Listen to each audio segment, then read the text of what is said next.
This guy could go to jail. He hasn't done anything. You obviously are lying about it. Now, I don't give a damn about that. I do give a damn. You shouldn't be lying. You shouldn't be doing this guy. But why don't you just stop? Let him be a father. Let him spend time with his daughters.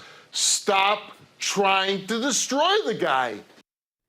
Wow, that's Steve Wilkos delivering his signature brand of tough talk, and his daytime show just kicked off its 16th season. I had the chance to speak with a congenial host about what viewers can expect and the secret to his longevity.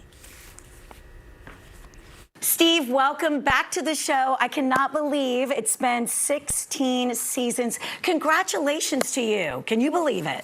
Yeah, you know, it's, I certainly, when the show started, I was hoping to get 3-4 years out of it.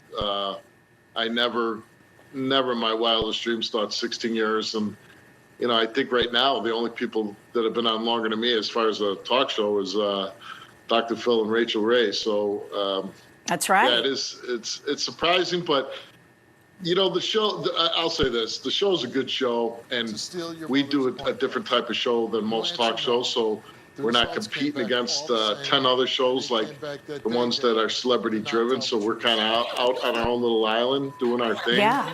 And I think that's one of the big keys of success to our shows, that we have our niche, and we're not really competing against anybody. I think you might have something when you're saying that your appeal is just the everyday person. You're not going after the celebs. You're just trying to break through, you know, real everyday human stories. When I was on the Jerry Springer show, I was still working as a policeman. So when I got done taping a TV show, I would go to work and work an 8-hour shift in the streets of Chicago. So I truly was a guy that came out of left field. I mean, I was nobody. I wasn't a celebrity.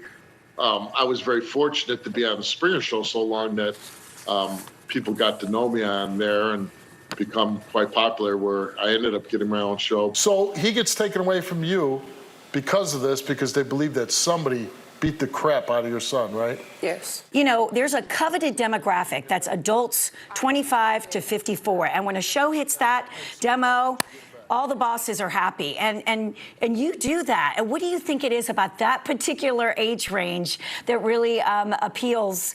How does the show appeal to them? When I do believe that people want to see justice, right? And with our show, it's kind of like that, but it's real life. I think people tune in and they want to see the bad guy, you know, me yelling at the bad guy, the bad guy to be exposed. And I think even young people, they like seeing that. I think everybody likes seeing it.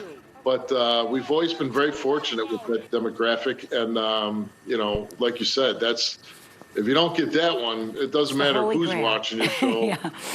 You know, Jay Leno and all these people had great ratings, but their demographic skewed very, very much older, and advertisers don't want to see that. So yeah, so our show does make a connection with the younger people. We're very fortunate for that. And what can viewers expect with the new season? I know more of the same because it's clearly working, but also how are you trying to kind of elevate it? Yeah, you hit the nail on the head. When you don't try to reinvent the wheel, we know what works for us, and it's, you know, truthfully, it's conflict-driven TV, and we do stories of abuse and molestation. And that. But we also, you know, NBC came in, they built me a brand new studio, and the biggest change over the last couple of years is that we have a live studio audience again, which is just phenomenal. So when people tune in, they're going to see just a wonderful brand new studio, and they're going to see a live studio audience again. And I think the show is very, it's looking great, and it feels like a rebirth after this pandemic. I love it, and I couldn't agree more. Last question, real quick. Do you still keep in touch with our good friend, Mr. Jerry? Oh, yeah. I have a lake house back in Wisconsin, just north of Chicago, and when I get back there, I'm always trying to get Jerry to go out to dinner and maybe a little golf. And so I see him. He, you know, now that his TV run is over, he's got a lot of time on his hands. Yeah, so he does. I love seeing Jerry. You know, he's a great guy. And He really is. And so are you. So are you, Steve. And just continued success with the show. And thank you for always making time for us. We appreciate it. Thank you very much. You can watch the new season of the Steve Wilkos Show on our sister station, WATL. Episodes air daily, so check your channel guide for times.